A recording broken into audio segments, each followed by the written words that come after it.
Pagkarating ni Ryan sa ikalawang palapag, ay pareho niyang binuksan ng 3 kwarto roon. Nakita niyang iyong isa na pinakamalaki ay bakante. Tanging papag na may foam lang ang meron. May sapi naman iyon, pero walang ibang gamit sa loob. As in, malinis talaga. Kaya naisipan niyang mukhang iyon na nga ang inihandang silid na para sa kanya. Pagkalapag niya ng traveling bag at backpack, ay nahiga na muna siya sa higaan. Huminga siya ng malalim at pumikit. Naisip niyang malayo na nga talaga ang narating ng mga pagsisikap niya.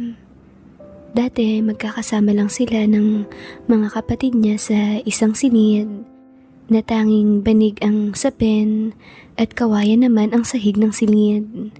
Pero ngayon, sementado na ang kanilang bahay at may maayos na higaan. Maging ang bintana ay hindi na mga pinagtagpi-tagping kahoy at pawid na nanganganib na matuklap sa tuwing hangin ng malakas. Iyong kanyang pagpikit ay natuluyan na sa malalim na pagtulog. Nagising na lang siya noong maramdaman na may tumatapik na sa kanya. Ang kanyang ina, iyon na si Aling Sara. "Anak, akala ko ba'y ikay magbibihis lang? Pinagtimpla pa naman kita ng kape. Ayun, lumamig na. Naging abala na kasi ako sa pagluluto sa kusina, kaya hindi ko na napansin na hindi ka na pala bumaba. Tara na, maghapunan na tayo roon. 8:00 na Sa katunayan ay kanina pa ako nakaluto. Pero sabi ni tatay mo, wag na muna raw kitang gisingin. Siguradong pagod ka sa biyahe. Kaya dapat ay makatulog ka muna ng kahit mahigit 1 oras lang. Tara na, bumaba ka na ha. Maghahain na ako sa lamesa." Sige po nay, susunod na po ako. Magbibihis lang po ako ng damit. Wika ni Ryan at agad na siyang iniwan ng kanyang ina. Pagkababa ni Ryan ay kaagad siyang sinalubong ng mabangong ulam nila na sinigang na isda. Biglang sumingasing ang kanyang sikmura dahil gutom na rin naman talaga siya. Pagkaharap niya sa hapagkainan ay nakita niyang hindi lang sinigang na isdang tuna ang naroon. Meron ding halabos na hipon na isang malaking mangkok. Napasabi na lang siya bigla. Wow, nagiging sosyal na tayo Dati halos hindi tayo nakakatikim ng hipon. Samantalang ngayon ay pang second ulam na lang natin to. Sabi naman ng kanyang ina. "Ano ka ba anak? Minsan lang naman ito dahil narito ka. Pero kapag kami-kami lang ay isang ulam lang din naman palagi. Halika na, maupo ka na." Agad na ngang umupo si Ryan sa lamesa, tapos ang kanyang ama na si Mang Densyo ang nag-lead ng pagdarasal para pasalamatan sa poong may kapal ang grasyang nasa kanilang harapan. Pati na rin ang ligtas na pagdating ni Ryan sa kanilang lugar kahit pa kakatapos lang ng bagyong dumaan. Noong matapos magdasal ay agad na silang nagsikain. Noong nasa kaligitnaan na ay nagsalita ang kapatid niyang si Gina. "Kuya, paano po ang pag-aaral namin? Kakayanin ba namin na mag-aral sa Maynila? Baka mahirapan kami, tsaka hirap kaming magsalita ng Tagalog." Sabi naman ni Ryan. Di wag muna kayong maging madaldal sa klase habang hirap pa kayong mag-Tagalog. Tapos yung tungkol sa mga pag-aaral nyo, huwag kayong mag-alala. Kukuha ako ng tutor para sa inyo. Kuya, ano po yung tutor?" Tanong naman ng kapatid na si Warren. Ang tutor ay ang magtuturo sa inyo tungkol sa mga lesson nyo sa klase. Maliban pa yun sa regular na pagtuturo sa oras na may klase kayo. Halimbawa, pang umaga ang klase nyo. Papasok kayo ng 7:00. Tapos ang out nyo noon ay mga 12:30 ng tanghali. Kakain lang kayo ng tanghalian, tapos tsaka naman kayo tuturuan ng tutor teacher nyo sa hiwalay na room. May 2 klase ang tutor, pwedeng per subject lang. Halimbawa, kagaya ko, nahirapan ako sa subject na mathematics. Kaya sa subject na math lang ako nagpa-tutor. Pero yung sa inyo, since bagong lipat lang kayo, kaya pangkalat na subject ang tutor na kukunin ko para makahabol kayo sa mga lessons doon na hindi nyo pa nadaanan rito. Kuya, natatakot akong pumasok sa bagong school. Baka mabuli kami roon ni Warren. Wikang muli ni Gina. Huwag kang mag-alala. Kailangan nyo lang isumbong sa teacher at sa akin kapag may nambuli sa inyo. At ako ang kakausap sa mga yun o sa mga magulang nila. Alam kong hindi madali ang plano para sa buhay nating lahat. Pero hindi tayo uunlad kung hindi tayo susugal o makikipagsapalaran. Kailangan lang ay lakas ng loob. At palagi niyong tatandaan narito ako. Hindi ko kayo pinabayaan rito at mas lalong hindi ko kayo pababayaan roon. Mahabang paliwanag pa ni Ryan sa mga kapatid na halata ang takot at pag-aalala sa paglipat nila sa Maynila. Nagpatuloy pa sila sa pagkain habang kung ano-ano nang pinag-uusapan. Noong makatapos kumain ay sabi ni Ryan, Nay, punta po muna ako na Tito Jake. May pag-uusapan lang po kami. "Okay, sige anak." Wika pa ng kanyang inam. Kaya lumabas na ng bahay si Ryan. Nasa tapat lang din naman ng kanilang bahay ang bahay ng kanyang lolo at lola kung saan nakatira si Jake. Dinukot niya lang ang lock ng gate para buksan iyon. Pagkabukas ay nasa harapan ng gate ang dalawang malalaking aso ng kanyang lolo. Kumakawag ang buntot. Sabi naman ni Jake na naroon lang pala sa may terrace na kaupo. Lintek, ikaw pala yun, Ryan. Nagtataka talaga ako kung sinong may alam na madudukot lang ang lock ng gate para mabuksan mula sa labas. Tapos hindi kinakahol ng mga aso. Kumakawag pa ang mga buntot. Ikaw pala yan. Sabi naman ni Ryan. Tito Jake, kamusta po kayo? Ito, maayos naman. Masaya kahit papano at walang stress. Mukha nga tito, umitim ka kaunti at tumaba. Pero mas mukha kang healthy ngayon kaysa noong naroon ka sa Maynila. Oh, Ryan, bakit ka nga pala narito? Kamusta naman ang showroom? Ayos lang po ang showroom, tito. Mas malaki na po siya ngayon. Bale, nagpatuyo na po ako ng isang annex building sa likuran para may mapaglagyan tayo ng mga stocks na mga bagong sasakyan. Bakit ka pala umuwi? Para po kunin ang buong pamilya ko. Nakabili na po ako roon ng bahay, malapit po sa showroom. Doon ko na sila papatirahin. Tapos po si tatay naman ay kukunin ko bilang pangalawang janitor ng showroom. Hindi nakakayanin ng isa lang na janitor roon dahil 3 malalawak na building na iyon na kailangan linisan araw-araw. 2 na rin po ang guard na kukunin ko pagbalik ko. Para may magbabantay sa gabi, bale 2 shift na ang magbabantay ng mga guard. Ang galing mo talaga, Ryan. Mukhang na-improve mo ang showroom Tito, hindi ka po ba nag-check ng bank account mo? Wala siya. Para namang may bangko rito sa isla natin. Pagmula nung dumating ako rito hindi naman ako umalis pa. Bakit? Ano bang meron? Pagmula po kasi nung ako nang humawak sa showroom naguhulog na po ako ng 1 million pesos sa account mo buwan-buwan. Ganun din po sa account ni Tita Roxy. Para mabayaran mo sa kanyang binigay niyang pangpuhunan ng showroom. Pero ang sabi niya po, dapat daw hindi lalagpas ang paghuhulog ko roon ng 1 taon. Dahil 10 million lang naman daw pong binigay niya sa'yo. At kung maghuhulog ako ng 1 million monthly sa account niya sobra na ng 2 million yun sa loob ng 1 taon. Sobra na raw yun para sa tubo niya sa kanyang pera. Ryan, mabuti at hindi niya kinuha sa'yo ang showroom. Naku, dito, baliktad. Ako ang nag-offer na ibalik na sa kanyang showroom. Kasi technically, siya ang may-ari noon dahil pera niya ang ginamit mo sa pagtayo noon, di ba? Pero ayaw niya raw ng stress sa buhay. At sa tingin niya, may nakikita ka raw na potential sa akin kaya mo ibinigay sa akin ng showroom.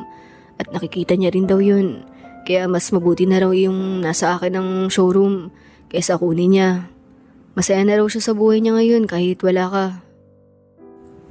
Ganun ba? Naroon pa rin ba siya nakatira sa bahay? Hindi na po, tito. Akala ko nga babalik po siya nung umalis ka. Pero hindi po Sa 1 buwan dumadalaw lang siya ng 1 beses kasama si Armani. Minsan may iban rin na hindi siya nakakapunta. Ganun ba? Tama pala talagang desisyon ko na wag nang bumalik sa kanya. Parang ako lang source of stress niya eh. Kamusta naman sina Troy at Briggs? Ayun, di na rin nagpapakita sa showroom. Inuhulog na lang po ni Manager Lexi ang pera nila sa account kaya hindi pumupunta. Kinausap ko na rin si attorney. Ang sabi niya, pwede ko raw gawin ang lahat sa showroom kahit pa walang approval o knowledge ng dalawa. Dahil ako naman ang majority shareholder. Ano po, tito? Balikan na po ba ng showroom? Ayos na roon. Mas maganda ng takbo ng negosyo at wala ka na ring stress. Nako, Ryan, di na ako babalik roon. Kung ano-anong pang-aakit ng ginagawa sa akin ni Pamela para lang bumalik ako ng Maynila. Tito, di ba nabuntis mo yun? Oo, pero nakunan. Kaya kahit anong gawin niya, wala siyang magagamit na leverage para manipulate ulit ako. Kaya hindi na ako babalik ron. May pagka-utak sindikato pa naman ng mga magulang nun. Kapag nakita ako muli ng mga yun, ay baka mamalayan ko na lang na dahil nilaso na pala ako. Sa bagay, kung gano'n naman palang panganib na naghihintay sa'yo, tito, mas mabuti nga na dito ka na lang. Besides, tuloy-tuloy ka pa rin makakatanggap ng pera mula sa showroom hanggang buhay pa yun. Salamat, Ryan pero hindi mo naman yun kailangan gawin. Alam ko, tito, pero ginagawa ko yun dahil gusto ko. Kahit balibalik ta rin ang mundo, ikaw ang nag-iisang may-ari ng showroom. Kaya kahit kailan ay hindi ko yun aangkinin ng sa akin. Maaring nasa pangalan ko at ako ang nagpapatakbong. Pero itinuturing ko sa sarili ko bilang administrator ng showroom at katiwala mo. Ay, bahala ka, Ryan. Kahit anong sabihin ko, hindi ka rin naman makikinig sa akin. Dito, bakit nyo nga po pala ipinagawa ng malaking bahay sina tatay? E di para makaganti ako sa lahat ng kabutihang ginawa mo para sa akin at sa pagligtas mo ng buhay ko nung nasa bakasyon tayo. Kita mo nga sila Troy at Briggs, diba? Sports car at kasyang ibinigay sa'yo.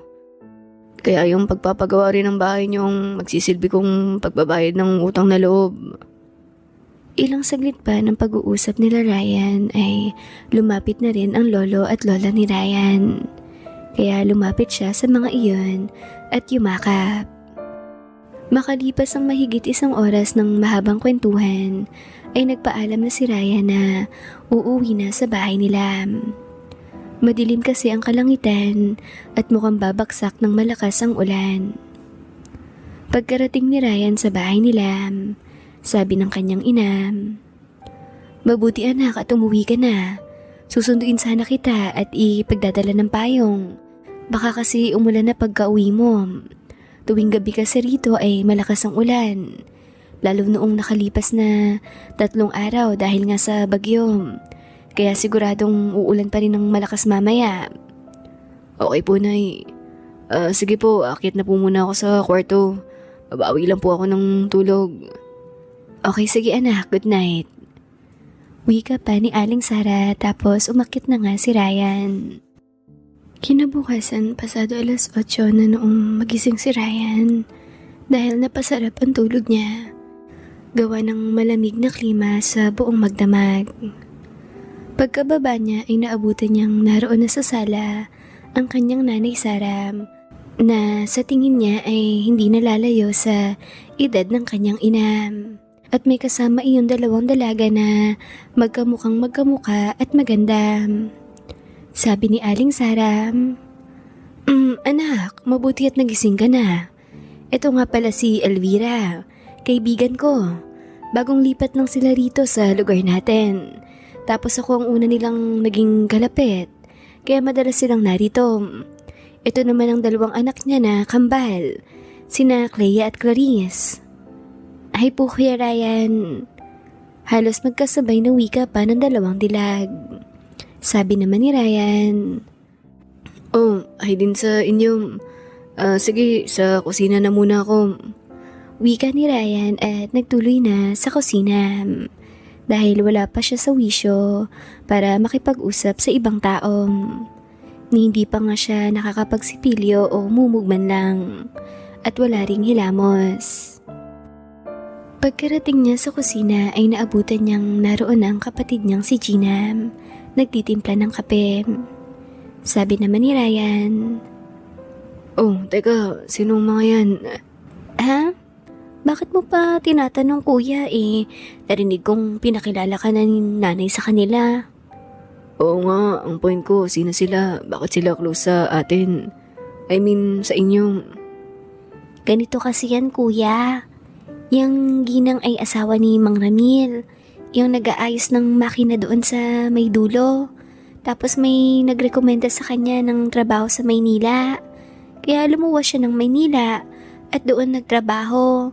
Tapos paglipas lang ng isang taon ay nakilala niya nga iyang si Aling Elvira. Byuda yang si Aling Elvira at may 2 anak na kambal. Yang sina Ate Clea at Ate Clarice. Dahil sa gipitro sila roon, kaya nagpa siya si Mang Ramil na iuwi na lang dito sa atin.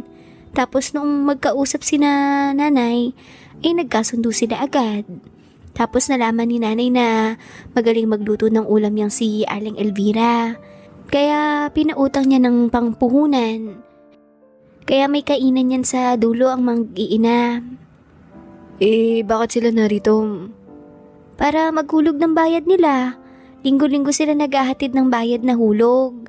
Tapos minsan naghahatid rin sila ng ulam dito. Sapat para sa isang kainan namin. Kaya close sila sa amin.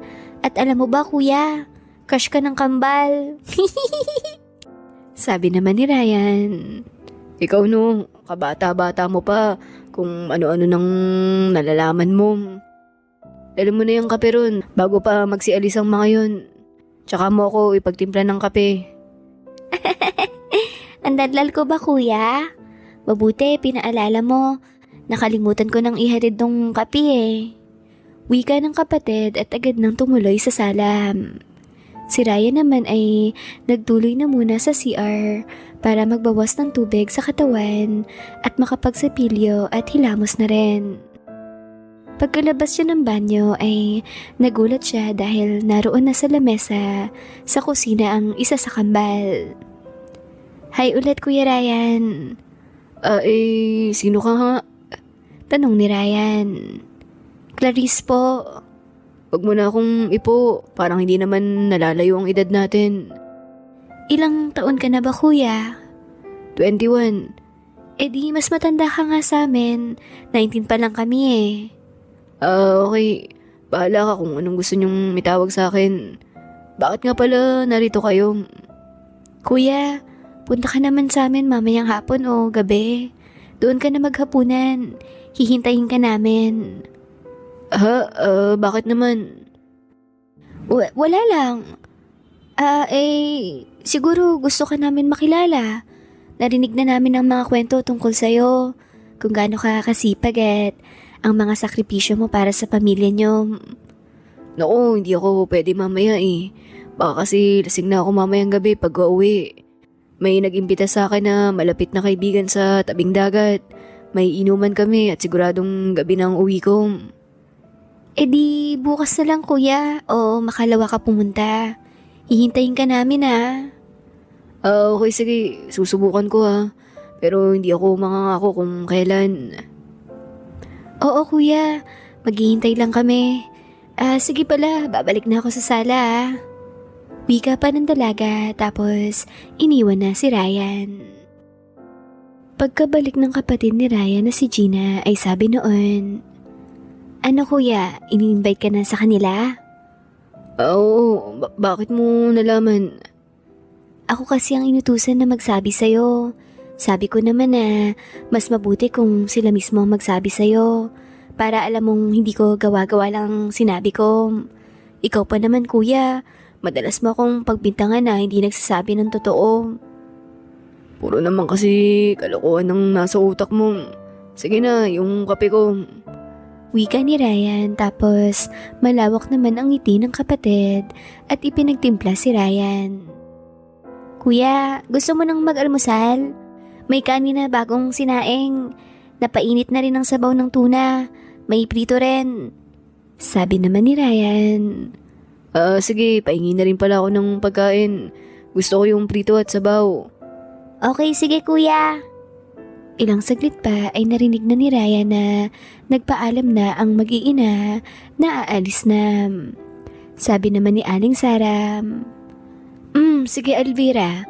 Papupuntahin ko na lang roon si Ryan kapag wala siyang pinagkakabalahan rito. Oo, sige. Salamat, Sarah. Sagot naman ng ginang tapos nagsialis na. Noong makaalis na ang mga bisita, ay nagtungo na si Aling Sarah sa kusina.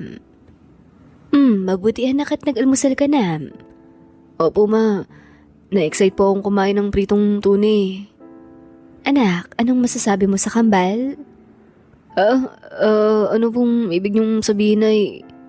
Kung nagagandahan ka sa kanila. Naku nay, nakaka-isang semester na ako sa koleyo pero kahit kailan di ako nakipag-commit sa kahit kaninong. Sinasabi ko lang na magtatapos muna ako ng college at tutuparin ang mga pangarap ko para sa buong pamilya natin bago ako mag-girlfriend. Tapos kayo na tuloy ang nagrereto sa akin ng mga babae. Ano ka ba anak? Masyado ka namang sensitive Kilala kita na talagang matindi ang determination mo sa pagtupad ng iyong mga pangarap. Kaya alam ko rin naman na hindi ka basta-bastang mapapahamak sa ganyang mga bagay. Hindi naman masama magkaroon ng kaunting kaligayahan, di ba? Pamparelax kaunti.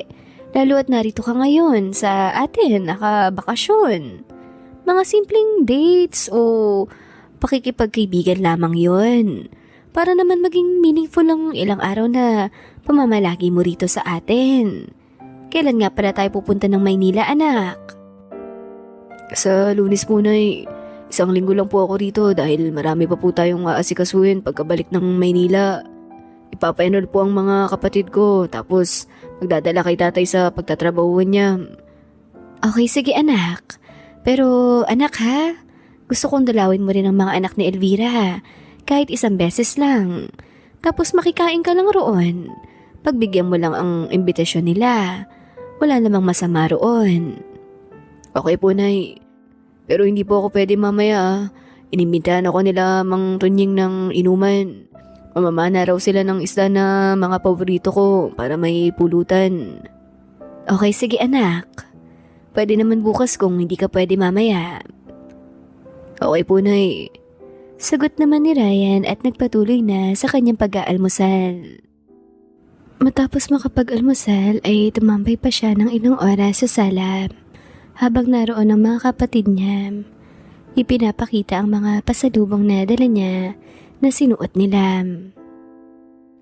Sumapit ang 10:00 ng umaga, sabi ni Ryan. Sige po nay, mariligo na ako. Pupunta na po ako na Mang Tunying. Sige anak. Gusto mo bang ipasundo kita kay tatay mo? Mamayang gabi kapag sumapit ang 7:00 na hindi ka pa nakakauwi. Nay naman, kailan niyo ba ako nakitang lasing o nakipaglasingan ng totoo? Nakikipag-inuman ako upang makabanding ang mga taong namimiss ko at may mga nagawang mabuti sa akin. Pero hindi ibig sabihin nagpapakalasing ako. Kwentuhan lang ang nagpapatagal roon, hindi inuman. Kaya wag niyo na po akong ipasundo no. Oo naman anak, alam ko naman yun. Pero in case lang naman, di ba? Sabing wag na nga nay. Joke lang anak. Ikaw naman hindi naman mabiro ito. Tumatawang wika pa ng ina ni Ryan. Naligo na nga si Ryan at nagbihis ng casual, pero pantalon at simpleng t-shirt. Kumuha rin siya ng 3 bagong t-shirt na dala niya at isang pack na chocolates para may ipampasalubong siya sa pamilya ni Mang Tunying. Noong ready na siya ay nagpaalam na siya sa kanyang ina na aalis na. Mag-iingat ka anak ha. Opo nay. Wika ni Ryan na may halong pagkairita dahil tila inaasar talaga siya ng kanyang ina at gustong sunduin sa inuman. Kalmado lang na naglalakad si Ryan papunta sa dulong bahagi ng kanilang isla. Marami siyang nakasalubong na mga tao at kabataan na hindi niya kilala. Napasabi na lang siya sa sarili. Dami na talagang dayo ngayon rito. Wala pa akong 1 taon nawawala. Hanggang sa makarating siya sa bahaging paliko ng kalsada. Dahil yun na ang daan papunta kay Mang Tunying. Pero madadaanan niya ang tindahan nila Aling Nelly na siyang nanay ni Patricia na kanyang naging unang kasintahan sa lugar na yon. Nagulat pa siya noong tawagin siya ng ginang. "Oh, Ryan! Narito ka pala. Alika nga muna rito, may itatanong lang ako." Aling Nelly, magandang umaga po. "Magandang umaga rin sa'yo, Ryan. Kumusta ka na, Ryan? Ang usap-usapan rito ay mayaman ka na roon na. Nakita rin namin na nakapagpagawa na ng magandang bahay ang pamilya niyo sa sentro, malapit sa munisipyo. Nanalo ka baga ng loto?" Naku, hindi po totoo yun, Aling Nelly. Kay Tito Jake po ang perang ipinangpagawa ng bahay namin. Sa kanya rin po ako nagtatrabaho doon sa Maynila. Kaya hindi po totoong naging mayaman ako bigla. Ganun ba? Pero kung titingnan ka ay masasabing malaki ang improvement mo So nag-aaral ka na nga roon? Opo, business administration po. First sem pa lang po. Ganun ba? Mabuti naman kung ganoon. Si Patricia ay narito rin. Nung isang araw lang din umuwi. Semestral break din Sa susunod na linggo siya babalik sa Cebu. Pagkasabi lang noon ni Aling Nelly ay sakto naman ang pagkapasok ng dalagang si Patricia sa tindahan at hindi alam kung sino ang kausap ng inam. "Oh anak, mabuti at pumunta ka rito. Naalala mo pa ba si Ryan? Iyong kargador sa pier dati, yung madalas magmerienda dito sa atin." Tila namula ang mga pisngi ni Patricia noong makita si Ryan. Ay, Patricia. Bati ni Ryan. Hello? Maiksing sagot pa ng dalaga at halatang hindi ito naging komportable sa presensya ni Ryan. Kaya sabi na lang ni Ryan, Sige po, Aling Nelly. Tutuloy na po ako na Mang Tonying. Inaya ko ng kaunting inuman kaya pinaunlakan ko na rin po. Sige Ryan. Sagot pa ng ginang. Nakatitig si Ryan sa mukha ng dalagang si Patricia. Hindi niya alam kung bakit tila lungkot ang nakikita niya sa mukha ng dalaga na tila naiiyak pa nga noong makita siya. Nanumbalik sa isipan at sa pakiramdam ni Ryan kung gaano niya kamahal si Patricia noong maging magkasintahan sila. Pero tinanggap niya na rin na magkalayo sila ng antas ng pamumuhay at hindi siya matatanggap nila Aling Nelly noong panahong kargador pa siya. Kahit naman malaki na ang naging improvement ng buhay niya, ay wala pa rin siyang balak ipagsabi ang lahat ng iyon sa mga kakilala o kahit sa pamilya niya. Kung ano lang ang makikita ng pamilya niya sa Maynila ay iyon lang din ang aaminin niya. Nagpatuloy sa paglalakad si Ryan hanggang sa makarating na siya sa bakuran nila Mang Tonying. Nakita niyang nagpapaiho na si Bio sa may harapan ng bahay. Naroon din si Aling Mariam. Sabi naman ni Ryan, Magandang umaga po. "Oh Ryan, ikaw pala. Halika rito, tuloy ka." Wika ni Aling Mariam. Pagkalapit ay agad inabot ni Ryan ang pasalubong niya. T-shirt po para sa inyo ni Mang Tonying. Tapos ito po, tsokolate para sa mga bata. Bio, ito naman ang sayo. Sabi pa ni Aling Mariam. "Wow, mukhang mamahalin ang tsokolating ito ha. Toblerone tapos ang ganda ng quality ng t-shirt. Malambot kahit medyo makapal." Sabi naman ni Bio. Oo nga Ryan, ang ganda pang forma nito. Itatago ko na lang muna to, sa fiesta ko na lang to susuotin. Ilang buwan na lang naman. Teka nga, ibig sabihin wala ka pala rito sa fiesta. Oo, wala na ako nun. Isang linggo lang ako rito Bigla namang nagsalita si Mang Tonying mula sa loob ng bahay. Bakit hindi niyo muna paupuin si Ryan Yung pasalubong niya lang ang inaasikaso niyo. Yung tao mismo ay hindi. Sabi naman ni Aling Mariam. Ay oo nga pala. Alika Ryan, dito ka maupo. Mainit yan sa kinatatayuan mo.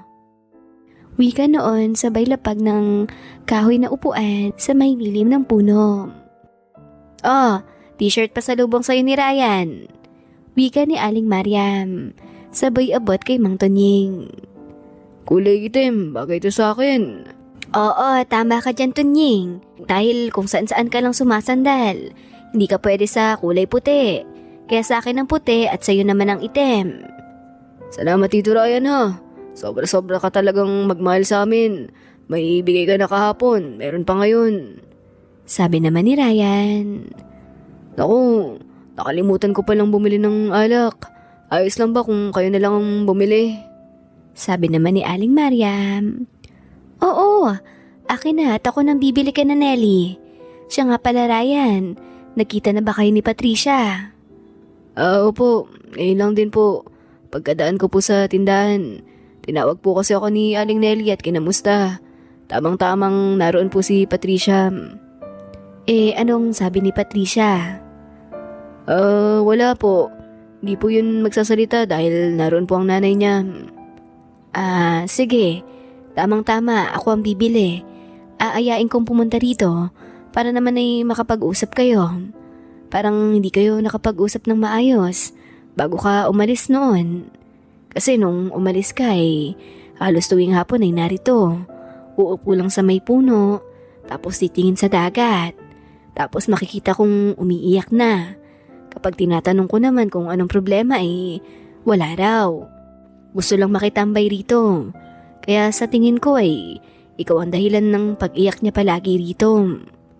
Sabi naman ni Ryan. Naku, wag na po siguro.